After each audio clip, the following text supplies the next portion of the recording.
الحمد لله وكفى والصلاة والسلام على سيدنا محمد المصطفى وأحمد المجتبى وعلى آله الأتقياء وأصحابه الأصفياء أما بعد فأعوذ بالله من الشيطان الرجيم بسم الله الرحمن الرحيم وابتلوا اليتامى حتى إذا بلغوا النكاح فإن آنستم منهم رشدا فادفعوا إليهم أموالهم ولا تأكلوها إسرافا وبدارا أن يكبروا ومن كان غنيا فليستعفف ومن كان فقيرا فليأكل بالمعروف فإذا دفعتم إليهم أموالهم فأشهدوا عليهم وكفى بالله حسيبا صدق اللہ العظیم۔ سورۃ النساء کی آیت نمبر 6 ابھی ہم نے پڑھی ہے اور اس کا ترجمہ اور تفسیر سیکھیں گے۔ فرمایا وابتلوا الیتامی حتی اذا بلغوا النکاح، یتیم بچوں کو سدھارتے رہو، ان کی آزمائش کرتے رہو حتیٰ کہ وہ نکاح کی عمر کو پہنچ جائیں۔ فإن آنستم منہم رشدا، پس اگر دیکھو تم ان میں ہوشیاری، فادفعوا الیہم اموالہم، تو ان کے مال ان کے حوالے کر دو۔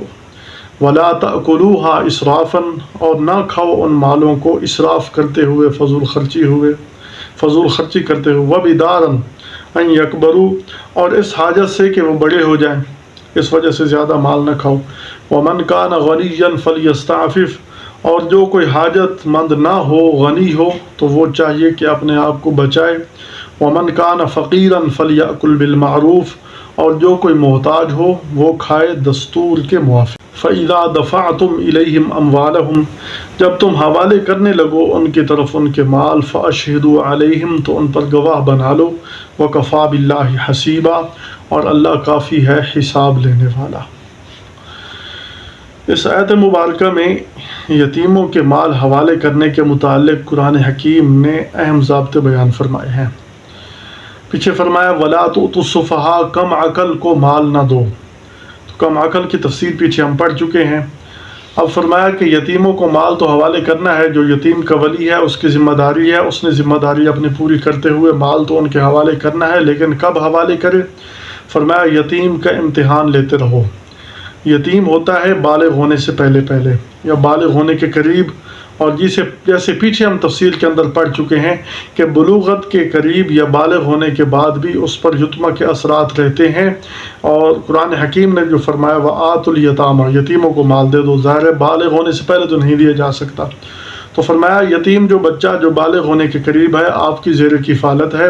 آپ اس کو تھوڑے زیادہ پیسے دے کر جانچ پڑتال کیا کرتا رہو، فلاں چیز لے آؤ، دکان سے فلاں سودا لے آؤ، دیکھو کہ وہ مال کو کس طرح وہ خرچ کرتا ہے، کس طرح وہ مال بچا کر لاتا ہے، سودا صحیح لاتا ہے یا صحیح نہیں لاتا، سودا لیتے ہوئے مال کے اندر اس کو گنتی آتی ہے یا نہیں آتی، تو یہ ہے اس کی آزمائش کرتے رہو حتیٰ اذا بلغ النکاح، یہاں تک کہ وہ نکاح کی عمر کو پہنچ جائے، بالغ ہو جائے۔ بالغ ہونا کب ہوتا ہے، اس میں فقہاء کا اختلاف ہے، اور اصل جو ہے بالغ یہ ہے کہ بچہ اس وقت بالغ ہوتا ہے لڑکا جب اس کو احتلام ہو جائے، اور عورت لڑکی اس وقت بالغ ہوتی ہے جب اس کو حیض شروع ہو جائے۔ لیکن بسا اوقات ایسی طبیعت ہوتی ہے کہ وہ بالغ ہونے کے آثار ان میں نہیں، بلوغت کے آثار ان میں نمایاں نہیں ہوتے، تو پھر اس وقت کیسے پتہ چلے گا؟ بسا اوقات خوراک کی وجہ سے جلدی بالغ ہو جاتے ہیں، بسا اوقات خوراک نہ ہونے کی وجہ سے کچھ عرصہ لگ جاتا ہے، اور بسا اوقات یعنی بچے کا کوئی پتہ نہیں چلتا احتلام ہوا ہے یا نہیں ہوا، یا بچی کو حیض نہیں آتا۔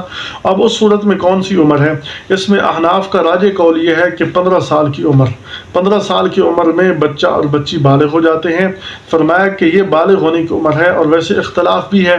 بعض نے امام اعظم ابو حنیفہ رحمہ اللہ کی ایک رائے یہ بھی ہے کہ 18 سال کی عمر میں بچہ اور 17 سال کی عمر میں بچی بالغ ہو جاتی ہے۔ بہرحال الفتوہ اسی قول پر ہے کہ 15 سال کی عمر میں بچی اور بچہ بالغ ہو جاتے ہیں۔ فرمایا کہ ان کی آزمائش کرتے رہو یتیموں کی، حتیٰ اذا بلغوا النکاح، یہاں تک کہ نکاح کی عمر کو پہنچ جائیں اور وہ عمر 15 سال ہے۔ فَإِنْ آنَسْتُم مِّنْهُمْ رُشْدًا، آگے تیسری بات قرآن حکیم نے یہ فرمائی کہ بالغ ہونے کے بعد اگر تم ان کے اندر ہوشیاری محسوس کرو،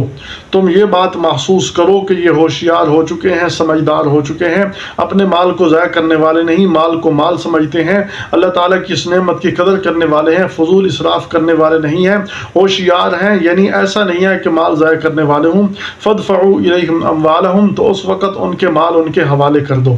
بسا اوقات ایسے ہوتا ہے کہ بعض لوگ ساری زندگی ہوشیار نہیں ہوتے، وہ بھولے کے بھولے ہی رہتے ہیں، یعنی ایسا ہوتا ہے کہ معاشرے کے اندر سبھی ان کو بھولا ہی سمجھتے ہیں کہ ان کو تو مال کا پتہ نہیں ہے، ان کو تمیز نہیں ہے، ان کو کیا پتہ کہ کیا ہو رہا ہے کیا نہیں ہو رہا۔ تو پھر اس وقت کیا کیا جائے؟ بالغ ہونے کے بعد تو 15 سال کی عمر میں اگر ہوشیار ہو گئے ان کو مال دے دو، لیکن بسا اوقات ایسے ہوتا ہے کہ وہ ہوشیار ہوتے نہیں ہیں، ساری زندگی ان کے ایسے بھولا پن میں گزر جاتی ہے۔ تو امام اعظم ابو حنیفہ رحمہ اللہ وہ قرآن و سنت کی روح سے ہمیں یہ بتلاتے ہیں کہ بالغ ہونے کے 10 سال بعد یعنی 25 سال کی عمر میں ان کو مال ان کے حوالے کر ہی دو، چاہے ان کے اندر وہ ہوشیاری والے آثار پائے گئے یا نہیں پائے گئے، بہرحال 25 سال کی عمر میں ان کے مال حوالے کر دو۔ اور بعض دوسرے ائمہ فرماتے ہیں جیسے امام شافعی رحمہ اللہ، اگر وہ بولے ہیں تو ان کے مال حوالے نہ کیا جائے، وہ مال اپنے پاس ہی رکھا جائے۔ بہرحال احناف یہ کہتے ہیں کہ 25 سال کے بعد ان کو مال ان کے حوالے کر دو۔ فَادْفَعُوا إِلَيْهِمْ أَمْوَالَهُمْ، ان کے مال ان کے حوالے کر دو۔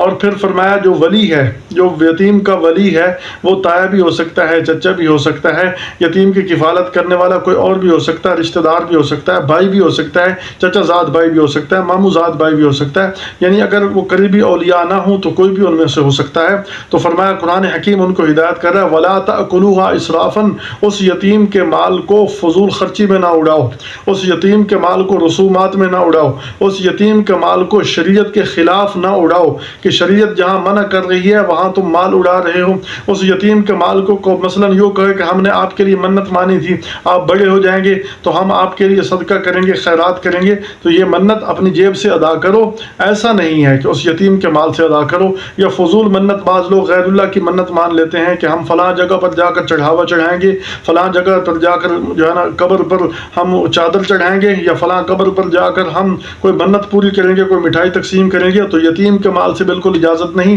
شریعت تو ویسے بھی منع کرتی ہے، لیکن فرمایا کہ اس وجہ سے کہ تم اسراف نہ کرو کہ یتیم کا مال ہے اور اس میں اسراف کرنے کی اجازت نہیں ہے۔ اور فرمایا وَبِدَارًا أَن يَكْبَرُوا، اور اس وجہ سے کہ وہ بڑے ہو جائیں، اس وجہ سے بھی اس کا مال نہ ضائع کرو کہ وہ بڑے ہو جائیں۔ جب بڑے ہو جائیں گے تو مال کا وہ مطالبہ کریں گے، جب مطالبہ کریں گے مال ان کے حوالے کرنا پڑے گا۔ شریعت نے اس سے بھی منع فرمایا ہے کہ اس کے مال کو اڑاؤ بھی نہیں، فضول خرچی میں نہ لگاؤ، اور اس وجہ سے کہ وہ بڑے ہو جائیں، بڑے ہونے کے ڈر سے اس کے مال کو خرچ بھی کہ کہیں مال ان کے حوالے نہ کرنے پڑ جائے۔ اس لیے فرمایا کہ انہیں ہدایت دی گئی ولی کو، جو مال کا ولی ہے، وارث ہے، فرمایا کہ بڑے ہونے کے ڈر سے مال نہ خرچ کرو۔ وَمَنْ كَانَ غَنِيًّا فَلْيَسْتَعْفِفْ، اب ظاہری بات ہے کہ یتیم بچہ ہے، اس کو جو مال ملا ہے، ہو سکتا ہے میراث ملی ہو سکتا ہے کسی نے کوئی ہدیہ کر دیا ہو، اب جو اس کو ملا ہے اس میں رقبہ بھی ہو سکتا ہے، جائیداد بھی ہو سکتی ہے، پراپرٹی بھی ہو سکتی ہے، بیلنس بھی ہو سکتا ہے۔ اب ایک آدمی ایسا ہے کہ جو اس کا ولی ہے وہ غنی ہے، وہ مالدار ہے۔ غنی مالدار اس کو کہتے ہیں جو زکوٰۃ ادا کرتا ہے، قربانی کرتا ہے، صدقہ فطر ادا کرتا ہے، وہ غنی ہے، وہ مالدار ہے۔ اب وہ مالدار آدمی ہے، اب وہ یتیم کی کفالت کر رہا ہے، کیا وہ اس میں سے کچھ لے سکتا ہے؟ قرآن حکیم فرما رہا ہے نہیں، اگر وہ غنی ہے، اگر وہ مالدار ہے، فرمایا اپنا دامن بچا لے، اس کے مال سے خرچ نہ کرے۔ فَلْيَسْتَعْفِفْ، اس کے مال کی نگرانی اللہ کی رضا کے لیے کرے، اس کے مال کی حفاظت اللہ کی رضا کے لیے کرے، اپنے دامن کو بچا لے، اس سے جو ہے نا اس کے مال میں اپنا دامن ملوث نہ کرے۔ وَمَنْ كَانَ فَقِيرًا، اور اگر جو آدمی ولی بنا ہے وہ محتاج ہے، خود اس کی کوئی روزگار نہیں ہے، لیکن اس ولی کا یتیم کا ولی بھی بن گیا ہے، اب یتیم کے مال کی بھی حفاظت کرنی دینی ہے، اب وہ کیا کرے؟ اب اس کا اپنا ذاتی روزگار نہیں ہے، کیونکہ اگر وہ روزگار پر جائے گا تو یتیم کا مال ضائع ہو جائے گا۔ اگر وہ اپنے بیوی بچوں کے لیے کمانے جائے گا تو اس کے مال کی حفاظت کون کرے گا؟ تو اس کے لیے قرآن حکیم نے اجازت دی، فرمایا فَلْيَأْكُلْ بِالْمَعْرُوفِ، وہ اس میں سے دستور کے موافق کھا سکتا ہے، یعنی اپنی اتنی ضرورت کے مطابق لے سکتا ہے جس سے اپنا پیٹ پال سکے، اپنی جو اہم ضرورت ہے وہ پوری کر سکے۔ تو فرمایا کہ جو ولی ہے اگر وہ محتاج ہے تو اپنے آپ کو جو ہے نا اتنا ضرورت کے تحت اپنا آپ کو بچائے، لیکن اتنی ضرورت کا لے سکتا ہے جس میں اس کی ذاتی ضروریات جائز ضروریات پوری ہوں۔ تو اس لیے اگر وہ مالدار ہے تو نہ لے، اگر فقیر ہے تو اپنی ضرورت کے لیے وہاں سے مزدوری لے سکتا ہے۔ جو آدمی اس پر نگران بنا ہے اگر وہ محتاج ہے تو وہ اتنا لے سکتا ہے جتنا اس کی ذاتی ضرورت ہو، ضرورت سے زیادہ نہیں۔ تو اسی آیت کے تحت حضرت مفتی صاحب رحمۃ اللہ علیہ نے ایک فقہی ضابطہ بھی بیان فرمایا ہے۔ یہی فقہی ضابطہ، اس سے اصول معلوم ہوا، کیا اصول کے جو لوگ اوقاف کے نگران ہیں، بس اوقات ایسی چیزیں ہوتی ہیں جو حکومت کی ماتحت ہوتی ہیں، اوقاف کی ہوتی ہیں یا پھر پبلک کی جو ہوتی ہیں، اور وہاں اس کو نگران بنا دیا گیا، مثلا وہ مساجد کے نگران ہیں، مدارس کے نگران ہیں، یا مسلم حکومتوں کی طرف سے کچھ ادارے ہیں ان کے نگران ہیں، تو وہاں اگر وہ آدمی